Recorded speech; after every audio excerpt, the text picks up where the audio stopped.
church this last month about light and darkness, and there's a really good story that Jesus teaches from in the Gospel of John, and talks about light and darkness in terms of what you see, people being blind, and it's on the back of the healing of a man who's born blind.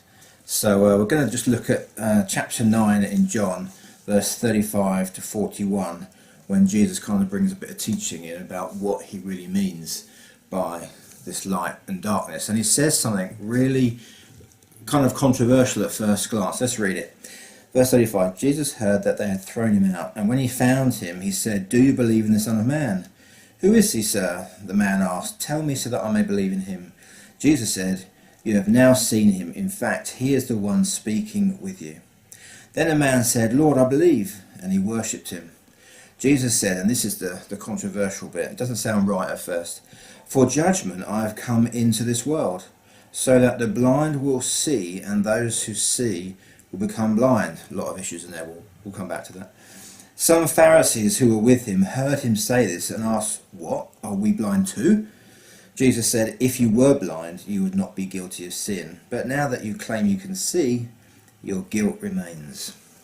Well, that's not what you expect to hear at Christmas time, that he's come into the world for judgment. Now, first thing that's really important is he hasn't come into the world to judge.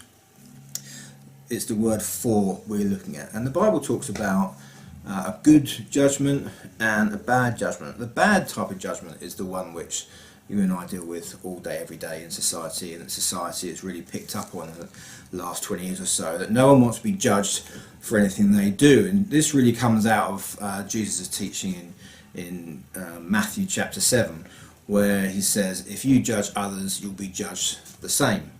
And that's usually when you see someone or see someone doing something or hear of somebody doing something and you know very little about their lives, and you make a snap judgment on what you think is going on. And what makes that situation worse is that we're usually doing something similar like that. Someone else could judge us, and so we get that phrase, take the log out of your own eye before you look at the speck in someone else's eye. So that's the bad judgment. Jesus isn't talking about that. That's not the kind of judgment he came for. There is a kind of judgment that Jesus did come for, not to do, but he came for this purpose. This was going to happen when he was here. And that's just a few verses later on in Matthew 7, where Jesus talks about how you can see or distinguish or figure out that, or you realise something, or you see. So he talks about a tree bearing fruit, and that a good tree can't bear bad fruit, and a bad tree can't bear good fruit. So we would make a judgment on anything. We'd go around and look at a car to buy it, and we'd make a judgment on that. If we were thinking about going out with a girl or getting involved in dating, you'd be, every time you went out with someone, you'd be judging, now, is that a good kind of person? Do I want to go out with them or not? And you'd be trying to see what they're really like. That's what you want to get beyond. You want to find out what they're really, really like. And this is the kind of judgment that Jesus has come for. And we know that really because in verse 39, Jesus asks him the question, "Do you believe in the Son of Man?" And he says, "Show me so I can believe in him." And Jesus says, "I'm the one talking to you." And it was about, did this blind man see Jesus? Well, obviously now his eyes are opened. He could literally see Jesus. But now also he's seen what Jesus is doing in his life, and he realizes that Jesus is more than a man. That's the issue. That's what's happening in this story. Verse 37, Jesus said, "You have now seen him. In fact, he is the one speaking with you." This is the whole of Jesus' mission, is to show the Father, and for us to realize that he is in him and the Father is in him, and they are one, and Jesus is the Messiah.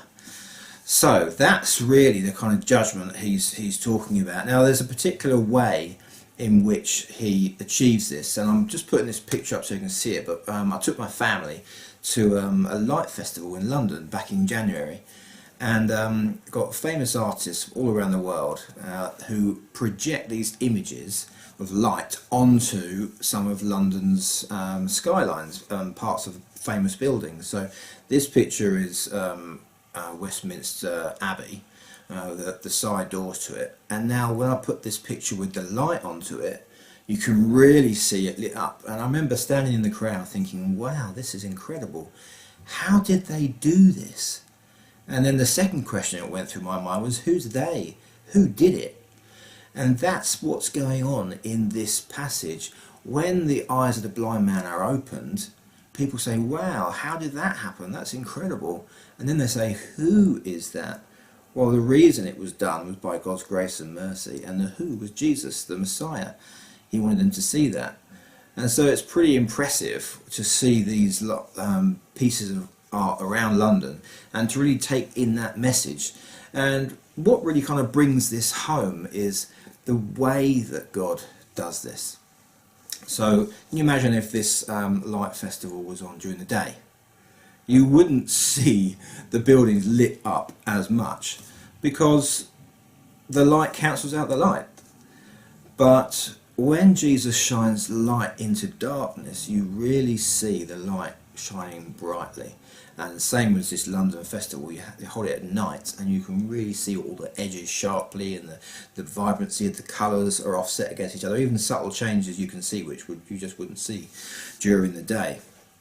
So this is where God does his miraculous work in the blind man, and then everyone else around needs to make a judgment. They need to decide, is this just a normal man who does this, or is this something more? And most people are figuring out either he is the Messiah or not. They were saying, John the Baptist, are you the Messiah? And he was saying, no, I'm not. They were looking for him, and these miracles are what are provoking people to think about Jesus as the Messiah. So John chapter 3 verse 37, John chapter 3 talks also, I think it's towards the end of the chapter, just after John 3:16. It's on the last video I did, and it talks about how all the work that is done in us, when we come into the light, it's shown up, and we see that these works are done by God. And so what Jesus is saying is that he uses our lives to show God's work. He shines his light into our darkness, does something wonderful, and then it's offset against the darkness, so that we can make a judgment of that must have been God doing that, and others around us can also see our life change, and they say, wow, that must be God doing it. And that's how the Lord works in our lives. Now, we could leave it there, and you think, well, that's quite a good message, God is doing that in my life, and that is encouraging. But there is two other issues that are kind of behind that in this story. If you actually read in your own time the story of the man born blind and how he got healed, Jesus actually says something quite powerful, which initially makes us feel a bit uncomfortable. He says that he's come to open the eyes of those who are blind. Well, we like that. But he's also come to shut the eyes of those who can see. Now, he didn't literally go around and give some healing of their eyesight and then creating some to be blind. But metaphorically, it does say that those who can see, he's going to make them blind. Now, we would say in today's day and age that God has come to love everyone, he wants to save everyone, and we'd all agree with that. But that isn't what we see in this passage. He is using the contrast of some people knowing him and some people not to show what he can do and to show who his full character is. That's him revealing his light, his glory, his nature to us. That's the reason for the whole universe. And he even does that through the relationship between the Jews and the Gentiles. And right back at the beginning, even in book of Deuteronomy 32:21, Moses talks about how the people of God are going to reject God, and that because of that, God is going to make them jealous by giving his message and his blessing to other nations, meaning the Gentiles. And this message goes all the way through the Old Testament of how God's own people are going to reject him, and then God is going to then make that fulfill the promise to Abraham that he will be the father of many nations and not just one. So Isaiah talks about the fact that people's eyes are going to be blind. If God had opened their eyes, they would have seen who Jesus was, he would have healed them, and then have been forgiven of their sins. But he didn't want that to happen straight away. He wanted the Gentiles to hear the message. And so when Jesus said, go into all the world and preach the good news, that could be fulfilled. So that's the first issue that's kind of coming up. The Jews' rejection of Jesus, them being made blind to him, actually means that we as Gentiles can see him. The second thing is at the beginning of the story, which I didn't read, but if you look at chapter 9 and verse 3, Jesus explains why this man was healed. And we see, neither this man nor his parents had sinned, said Jesus, but this happened so that the work of God might be displayed in his life. So what that means is that he was blind so that he could be healed. Well, initially that might sound a bit cruel, because it means that for the first, I think, 38, 40 years of his life, he was blind. So this kind of creates a big issue for us of, is it fair? Is it fair that the Jews should be blinded by God to not see their Messiah so that we can see him? Is it fair that a man should be blind for a good proportion of his life and be healed, thank God, so that we and others could hear this testimony, and those in the crowd around him could use that to judge whether Jesus was the Messiah or not? Well, the problem for us as humans is, if we think that we are basically good human beings, anything that happens that's bad to us, we will think that that is unfair. But the Bible takes a very, very different tack and explains how this can be right. So firstly, the first kind of moral that says that this is right is that God is sovereign. He's the maker of the universe. He's the beginning and he's the end. He's the author and the perfecter of our faith. He can do whatever he wants to do when he wants to do it, because he is God. He created everything. Before there was anything, there was God. God is the only uncreated being, and our human nature just blinds us from that all the time. We lose sight of that and we see ourselves. So the first moral that makes that right is that God can do whatever he wants to do. The second thing is, what that means is that we therefore are just dust. The Bible says we're literally made from dust. The Bible says he remembers that we are dust, and the New Testament talks about us having, as believers, a treasure in jars of clay. We are just human beings. And it's kind of that relationship like where you're making Lego. Imagine if the Lego model turned around and spoke to the sovereign creator, so to speak, how dare you make me like this? What's made doesn't have the right to say that, and Paul even picks up on this in Romans chapter 9 about this issue. So we don't have the right to turn around to a sovereign God and say, I don't think you're doing a very good job. So we've got to bear that in mind. Now the third moral that makes this right is that really we shouldn't be here at all as a human race. At the end of Genesis chapter 3, God banishes Adam and Eve from the garden and says, you've eaten of the fruit of the knowledge of tree of good and evil. I said that if you did this you will die. And God was faithful to his word, and he cast them out of the garden, cursed them so they would die, and they began to die spiritually straight away. But also, because of God's patience, they lasted another 900 years. And the rest of the human race has survived in God's patience. And so whenever God does anything good in our lives, it's mercy.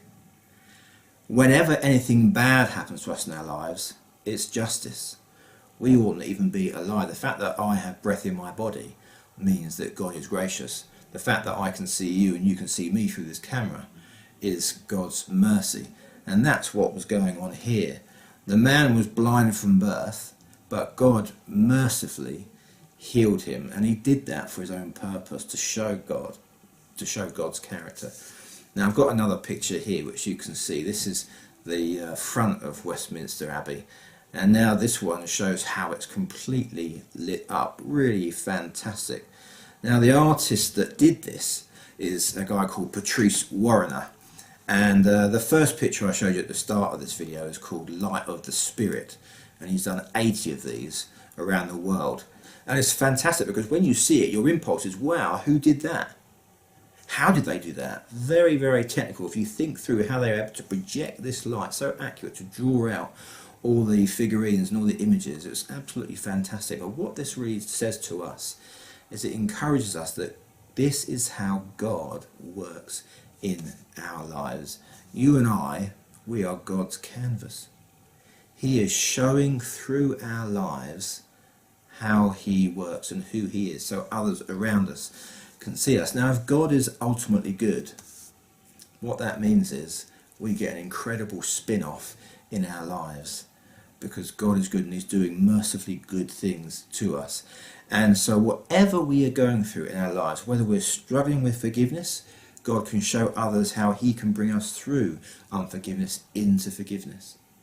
If we're losing our job and struggling financially, he can show the world around us how we are learning to trust God, and God is the provider, and the world will see how he provides for us. If a relationship is breaking down and there comes a separation, the world around us and our friends can see how, with God's light in our lives, we deal with it. It may take many years, but those relationships can be repaired. And if things are going amazingly, then they can see how blessed we are and how fortunate we are, and they can see the favour of God on our lives. So this is Christmas time. We think about light and we think about darkness.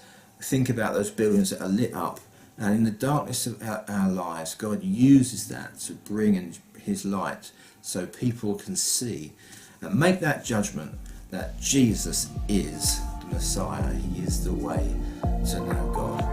Happy Christmas.